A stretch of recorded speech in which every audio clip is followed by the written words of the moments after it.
ইতিহাস খুলুন, ওমর ফারুক রাদিয়াল্লাহু তাআলা আনহু যখন মদিনার শাসক ছিলেন, মদিনায় একবার ভূমিকম্প হইতেছিল। ভূমিকম্পে মাটি থরথর করে কাঁপতেছে, জনগণ ভয় ভীতি আতঙ্কের মধ্যে, কি বিপদ জানি হয়। জনগণের প্রতিনিধি ওমর জনগণের পাশে চলে আসলেন। আপনাদের কিসের ভয়, কেন আপনারা আতঙ্কে আছেন? জনগণ বলে, হুজুর ভূমিকম্প। ওমর বলেন, আপনারা ভয় পাবেন না, আমি ওমর ভূমিকম্পকে সাইজ করার ক্ষমতা রাখি। কেমন রাষ্ট্রপতি ছিলেন, ভূমিকম্পকে সাইজ করার ক্ষমতা রাখেন।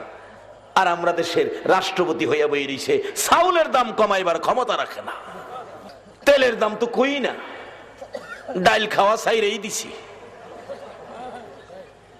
লজ্জা থাকা উচিত। আসুন সেই রাস্তা খুঁজে বের করি, যেই রাস্তার রাষ্ট্রপতি হলে ভূমিকম্প সাইজ করতে পারে।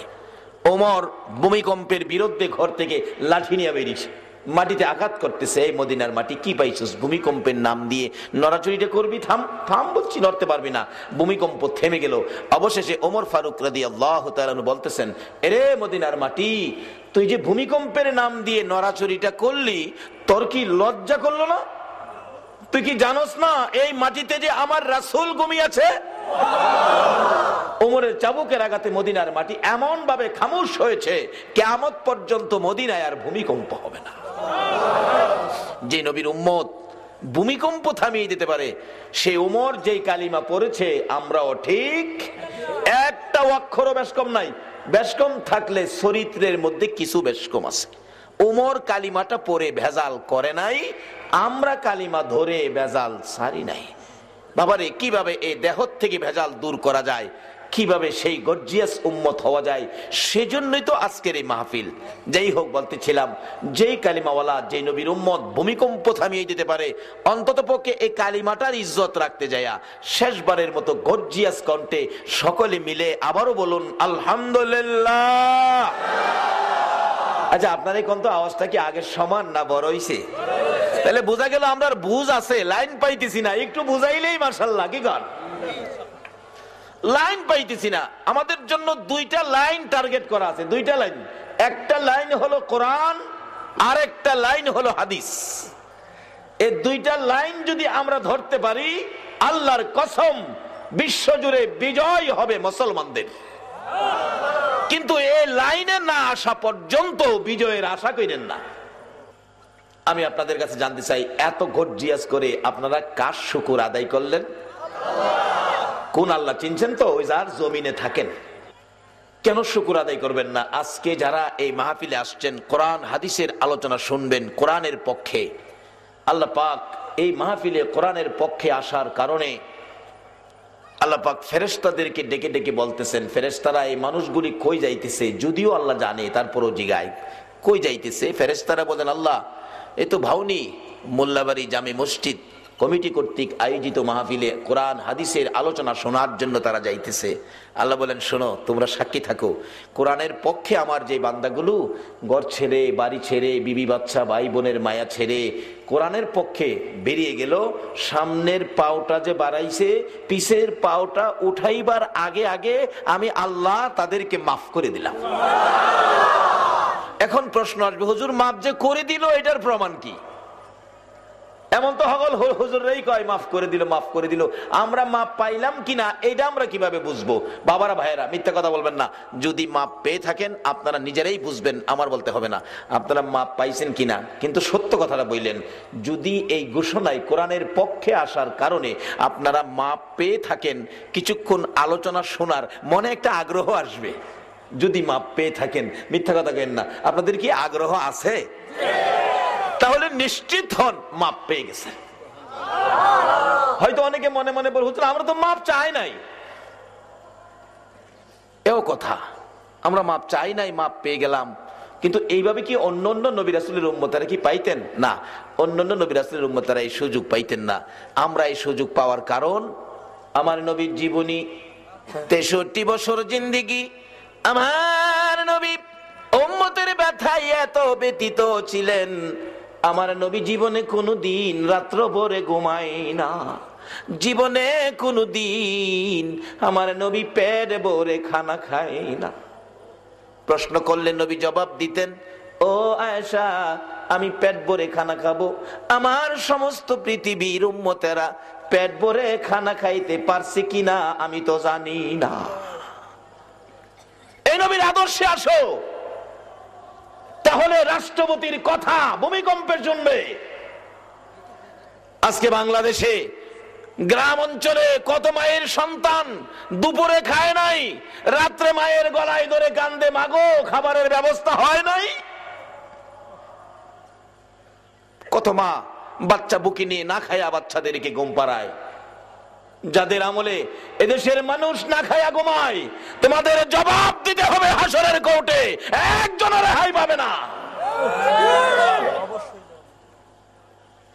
30 লক্ষ মানুষ জীবন দিয়েছিল 42 টাকা কেজি চাউলের জন্য নয়।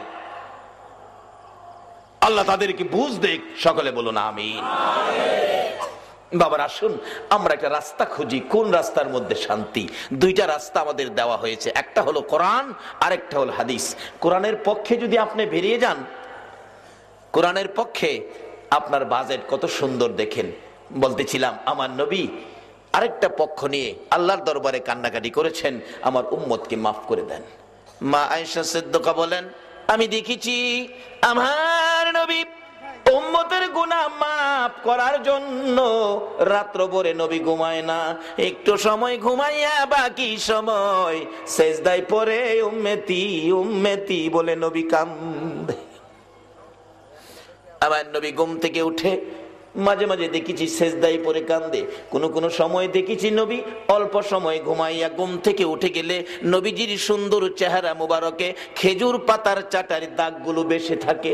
মা আয়েশা প্রশ্ন করলেন, ইয়া রাসূলুল্লাহ, খেজুর পাতার চাটার দাগ আপনার চেহারায় বেশি থাকে, ঘুম বুঝি ভালো হয় নাই, কষ্ট হয়? পরের দিন মা আয়েশা সিদ্দিকা বলেন, আমি বিছানাটা নরম করে দিলাম, নবী পাকের ঘুম একটু বেশি হলো।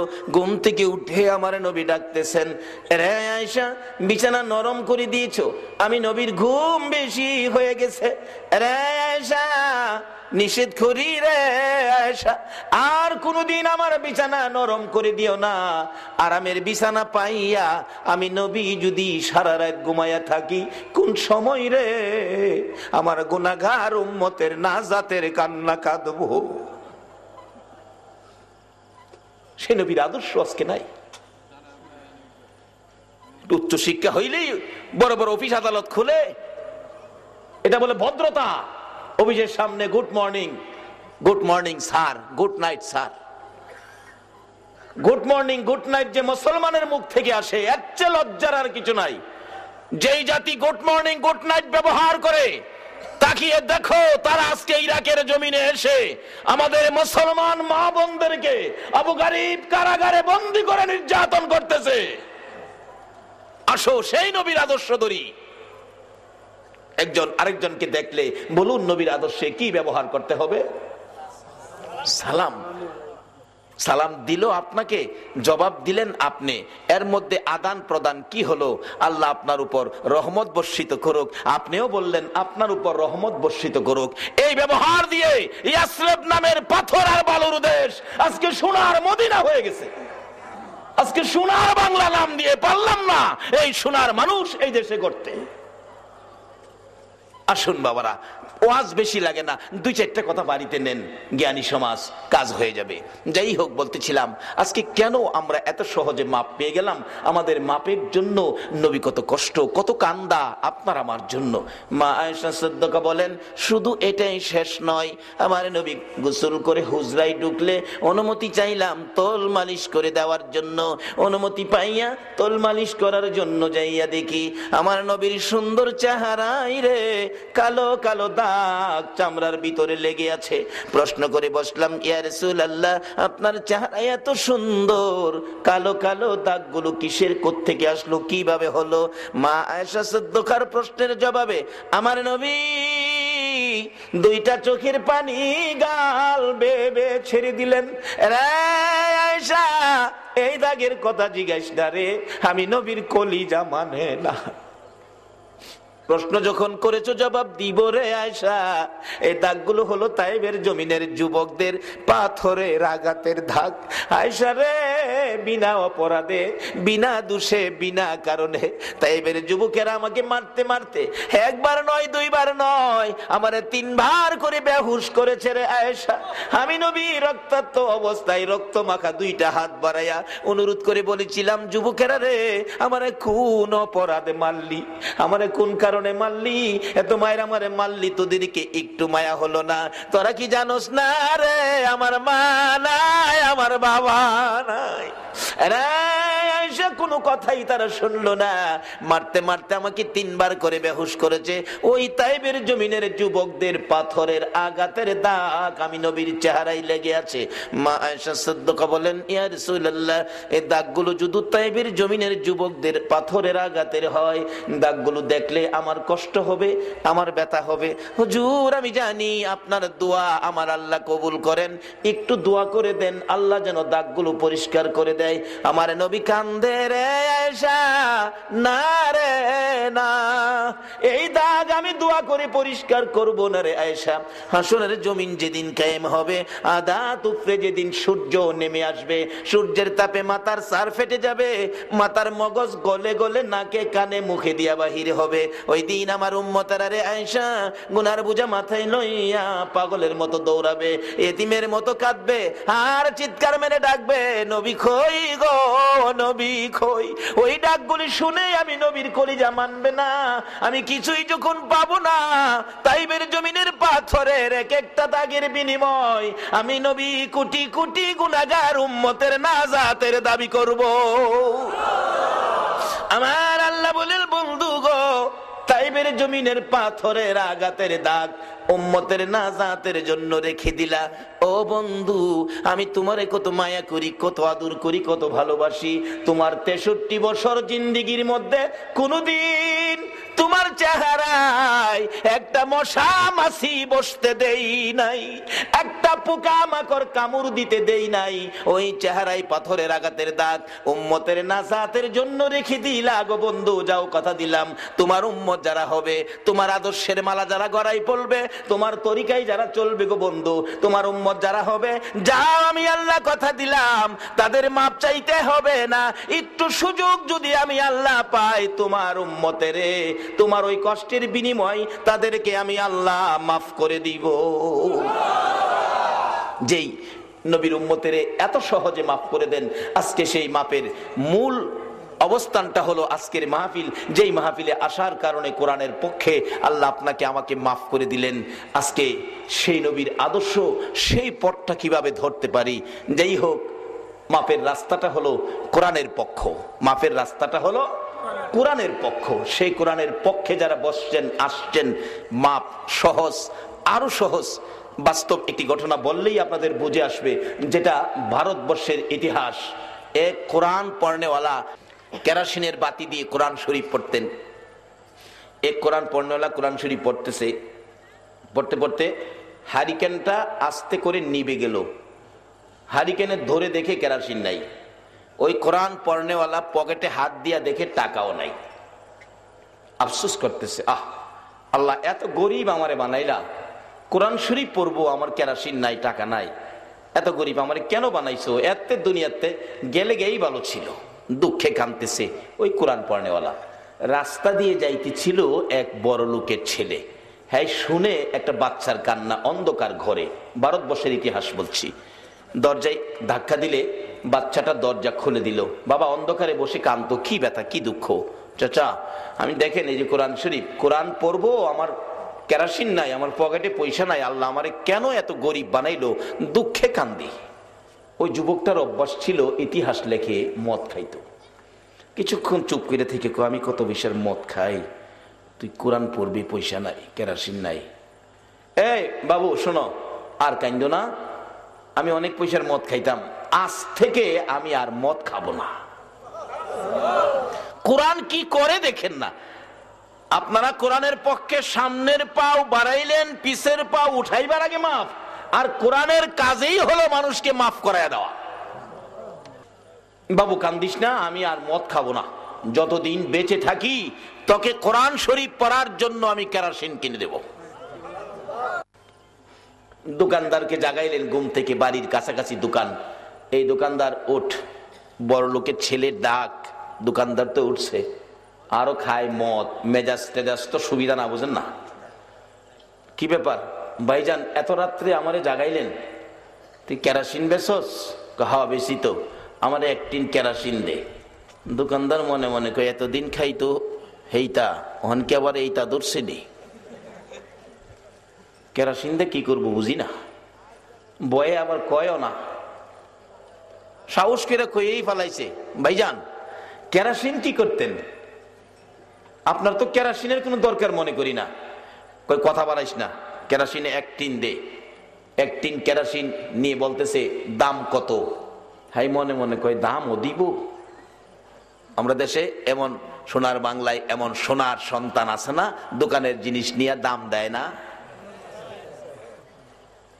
এই জন্যই আজকে বাংলার জমিনে ঘূর্ণিঝড় সিডর আসে। যদি এই নবীর আদর্শে আদর্শবান হতে পারেন, এই নবীর পরিচয় যদি সেট করতে পারেন চেহারার মধ্যে, আল্লাহর কসম ঘূর্ণিঝড়ের কোনো ক্ষমতা নাই আপনাকে ধরার। যদি বিশ্বাস না হয় উমরের জীবনী খুলুন। নবীর সাহাবীদেরকে নিয়ে দ্বীনের দাওয়াত নিয়ে রওনা হলেন ওমর। নদী পার হয়ে যেখানে উঠলেন সেখানে আফ্রিকার জংলা। উঠে দেখে শুধুমাত্র ভাগ ভাল্লুক, হিংস্র প্রাণী, সাপ বিচ্ছু তাকিয়ে আছে ভর্তি। সঙ্গীরা বলেন ওমর কোথায় আসলেন, অবস্থা ভালো না, জীবন শেষ। ওমর বলেন আপনারা ভয় পায়েন না, আপনারা আমার পিছনে দাঁড়ান। ওমর একটা ভাষণ দিলেন, এই আফ্রিকার জংলার ভাগ ভাল্লুক, আমরা চিনো, আমরা আখিরি নবীর উম্মত, আমরা কালিমা প্রচারের জন্য এখানে আসছি, কাজী আমরা তোমাদের পাশে উপস্থিত হয়েছি, আমরা তোমাদের এখানে থাকবো, এই জংলায় আজকে আমরা থাকবো, তোমরা নবীর উম্মতের জন্য আজকের জন্য জংলাটা খালি করে দাও। ওমর বলেন ভাষণের সাথে সাথে সবগুলি হিংস্র প্রাণী, সাপ বিচ্ছু বাঘ ভাল্লুক জংলা ছেড়ে দিয়েছে। শুধু এটাই না, ঘূর্ণিঝড় সিডর আজকে আমাদের কেন ধরবে? ওমরের জীবনী খুলুন। ওমর যখন রাষ্ট্রপতি, মিশর যখন মুসলমানদের আয়ত্তে, একটা প্রথা ছিল মিশরে, এক মায়ের 1 মেয়ে কুমারী দিয়ে নীল নদের পানি আনতে হতো। মুসলমানের আয়ত্তে আসার পরেও তারা একটা মেয়েকে সাজিয়ে ঢুল ঢাঙ্কর বাজিয়ে যাইতেছে পানি আনতে। মুসলমান গভর্নর দেখে বললেন কি ব্যাপার হুজুর, মেয়েটাকে নীল নদে নিক্ষেপ করলে আমরা পানি পাবো। বলো কি, একটা মানুষের প্রাণ যাবে, মেয়েটা কাঁদতেছে, মেয়ের আত্মীয় স্বজন কাঁদতেছে, প্রাণ যাবে, তোমরা পানি আনবে না? এটা মানতে পারি না, দাঁড়াও, 1 কদম সামনে যাবে না, ফিরে যাও।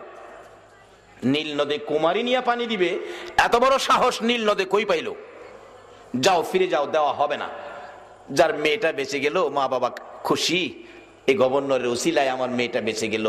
আর যারা পানি আনতো তারা কই কি গভর্নর আইলো রে, পানি ফাইলাম না।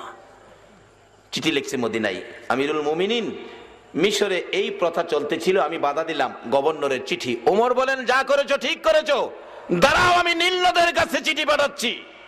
ওমর চিঠি লেখে নীল নদের কাছে, পৃথিবীর কোন মুসলমান অস্বীকার করার ক্ষমতা নাই। চিঠি লিখেছিলেন বিসমিল্লাহির রহমানির রহিম। আজকে এই বিসমিল্লাহটাও মুসলমান ব্যবহার করে না।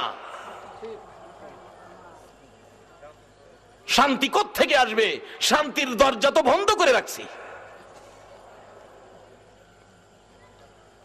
চিঠি লিখলেন নীল নদের কাছে, চিঠি পাওয়া মাত্র পানি আসতে হবে। পৌঁছে গেল, লম্বা ঘটনা সংক্ষেপ করলাম। গভর্নর সাহেব বললেন আসেন, এলাকাবাসী পানি পাবেন, নীল নদের কাছে এই চিঠি দেওয়া হয়েছে। বলেন কি, চিঠি দিলে পানি আসবে? হ্যাঁ আসেন।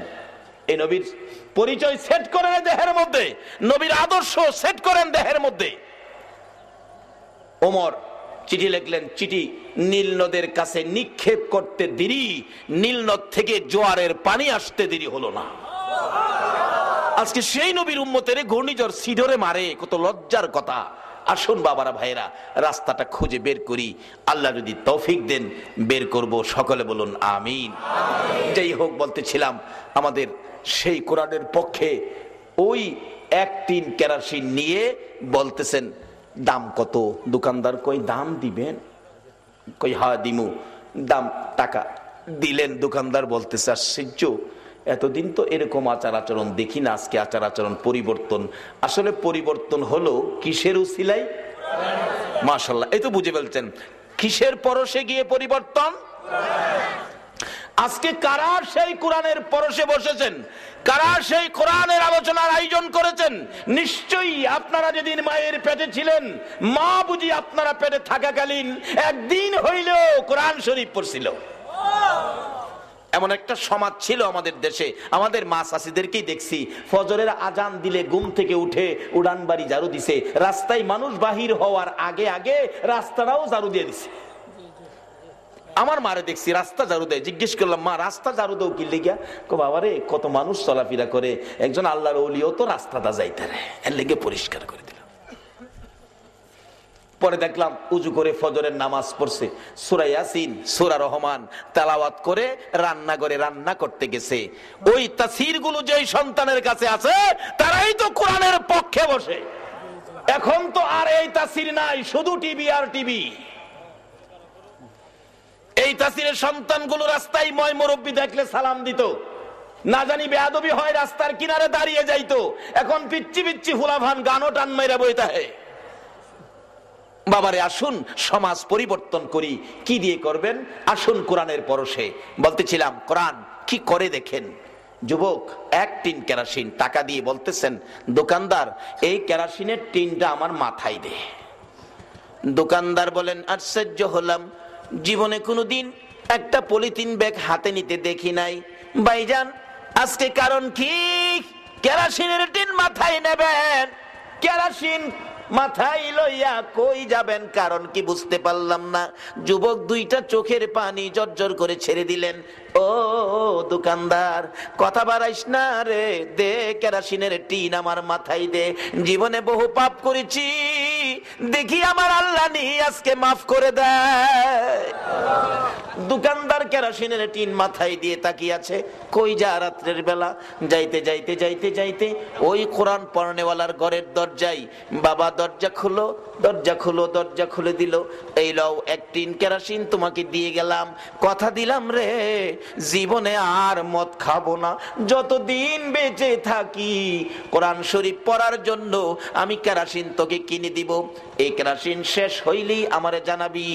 এরপরে যুবক কেরোসিন দিয়ে রওনা হলেন, বাড়িতে যাবেন, আর মদ খাবে না। বাড়িতে যাইতে না যাইতে ভারতবর্ষের ইতিহাস বলছি, আমার আল্লাহ ডাকে, জিবরাইল আজরাইলের কাছে রিপোর্ট পৌঁছাইয়া দে, নোটিশ দিয়ে দে ওই যুবকের হায়াত শেষ হয়ে গেছে। বলুন হায়াত শেষের নোটিশ একদিন আমাদের সকলের ঘরের দরজায় লাগবে কিনা? এর থেকে বাঁচার ক্ষমতা পৃথিবীর কারো নাই। নোটিশ পাইয়া আজরাইল যুবকটার রূহ বের করে নিয়ে গেলেন। সকালবেলা খবর হলো মদখুর যুবক মারা গেছে। আলেম ওলামারা কয়, হ্যাঁ জানাজা আমরা পড়বো না। মুসল্লিরা কয়, হুজুর জানাজা পড়বেন, আমরা গেলে এনে পড়তেন, আমরা তো যাবো না হ্যাঁ জানাজায়।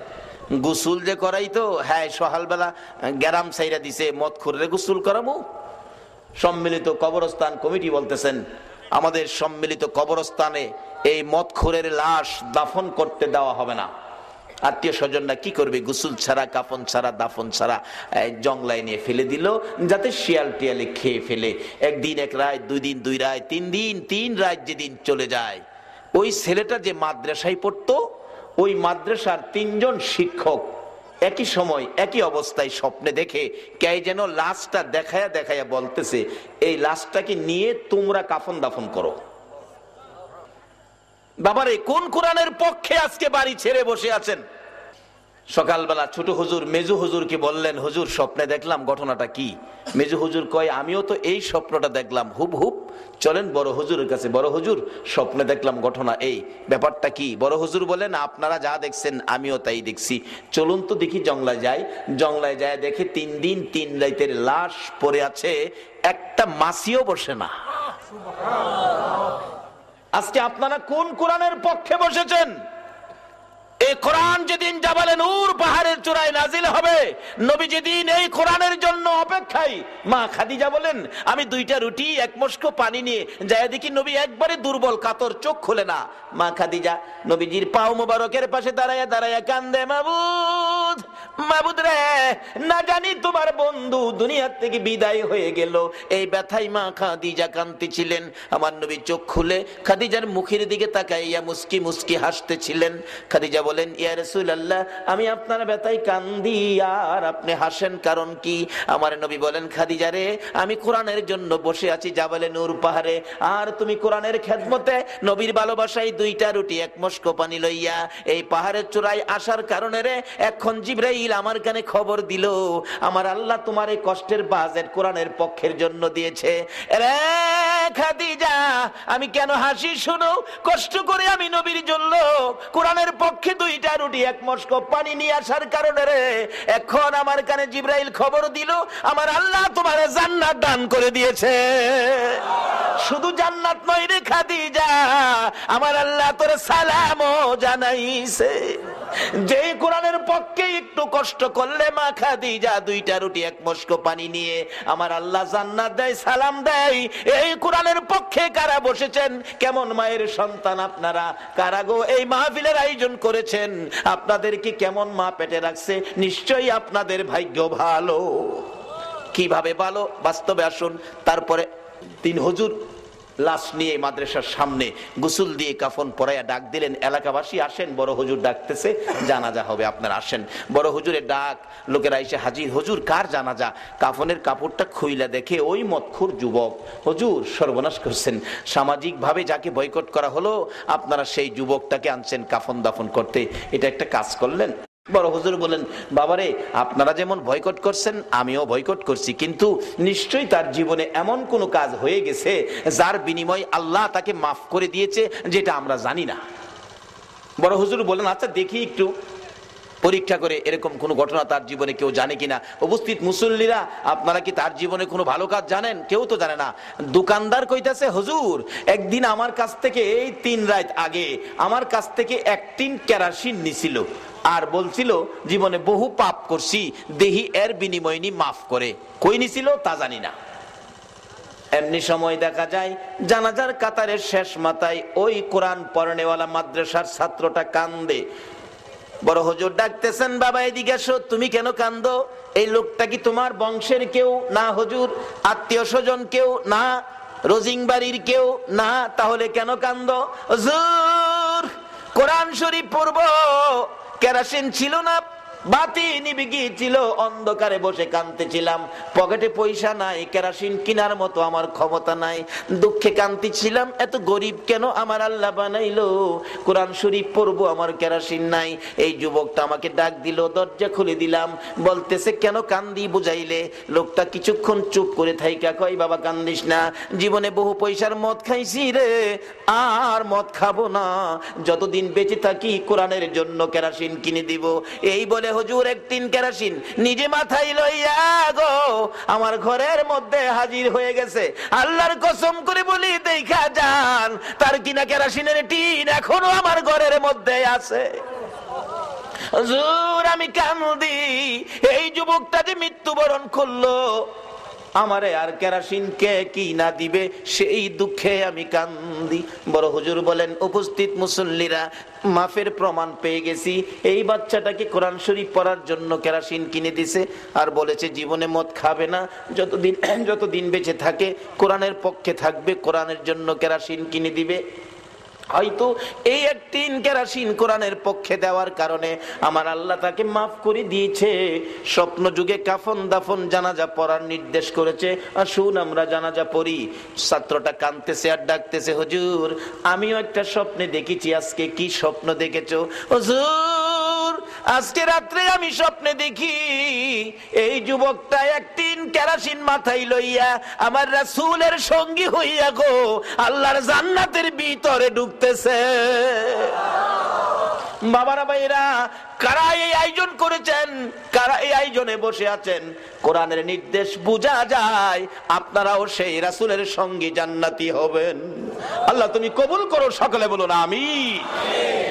বাবার আসুন, আমি পবিত্র কোরআন শরীফ থেকে হাদিস শরীফ থেকে যা তেলাওয়াত করেছি, আল্লাহ যেটুকুন তৌফিক দিবেন আমি সেটুকুন আলোচনা করব। আসুন আলোচনায় যাই। আলোচনা যাওয়ার আগে মহব্বতে আর একটু দুরূদ শরীফ পড়ুন। আল্লাহুম্মা সাল্লি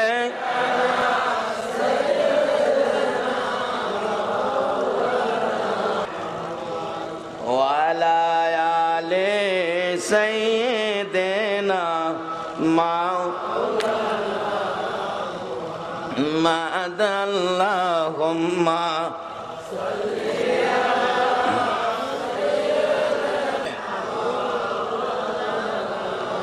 মুহাম্মদ ওয়ালা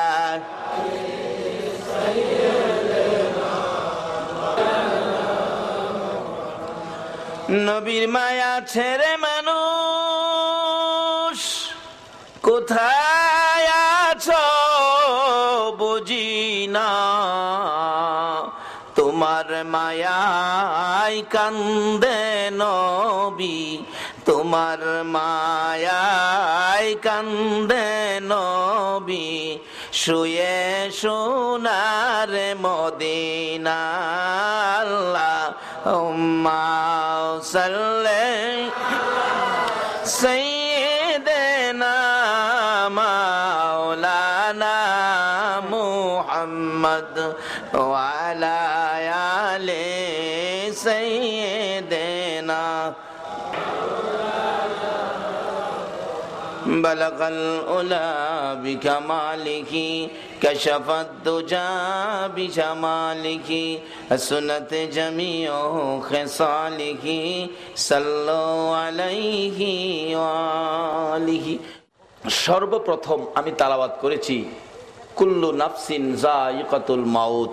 বলুন কোরআন শরীফে এই ঘোষণাটা আমাদের উদ্দেশ্যে কে দিলেন? সবাই বলুন কে দিলেন? এটা একমাত্র আল্লাহই দিতে পারে, কারণ সকল প্রাণী বানাইলেন কে? কারণ যিনি বানাইছেন ইনিই জানেন এটা কতদিন গ্যারান্টি। যেমন বাস্তবে আসুন, এই মাইকের মাউথ গুলো আমার সামনে, যে কোম্পানি যে মাউথটা বানাইছে সেই গ্যারান্টি দিয়ে দিছে এটা 5 বছর। আমি তোফাজ্জল মৌলবী যদি কই 50 বছর, আচ্ছা আমারটা ঠিক হবে না কোম্পানিরটা ঠিক হবে? কারণ কোম্পানি জানে এর মধ্যে কি কি নাট বল্টু ফিট করছে, কিন্তু আমি তো জানি না। আচ্ছা আমরা যে বানাইছে আল্লাহ, কিদ্দা বানাইছে বলুন, আমরা জানি না আল্লাহ জানে? তাই ঘোষণা দিলেন কুল্লু নাফসিন যায়িকাতুল মাউত। আবার সাথে সাথে আরেকটা ঘোষণা আছে কোরআন শরীফের আরেক জায়গায়। ঘোষণাটা কি? খুলিকাল ইনসানু যায়িফা। আমরা যাতে এই কথাটা সহজে মাইন্না নেই, সকল প্রাণী যে মরতে হবে, খাস করে মানুষের উদ্দেশ্যে আবার একটা ঘোষণা দিলেন, ও মানুষ আমি তোমাদেরকে দুর্বল করে বানাইছি। আল্লাহ বলতেছে আমরা বলে দুর্বল করে বানাইছে। দুর্বল করে বানাইছে এই প্রশ্ন যদি জিগান কেন দুর্বল করে বানাইলেন, এই প্রশ্নের সমাধান আপনারাই নিতে পারবেন। বাস্তবে আসুন, এই প্যান্ডেলটা কত বড় প্যান্ডেল বলুন, প্যান্ডেলের পালাগুলি কি সবল না দুর্বল? পালাগুলি এত বড় ঘর যদি কেউ বানতেন, টিনের ঘর, এরকম দুর্বল পালা দিয়া পারতেন ঘর বানাইতে? আচ্ছা এত বড় প্যান্ডেল, পালাগুলি দুর্বল, বাঁশের পালা বহু দূরে দূরে, এরপর মুডানা চিকন।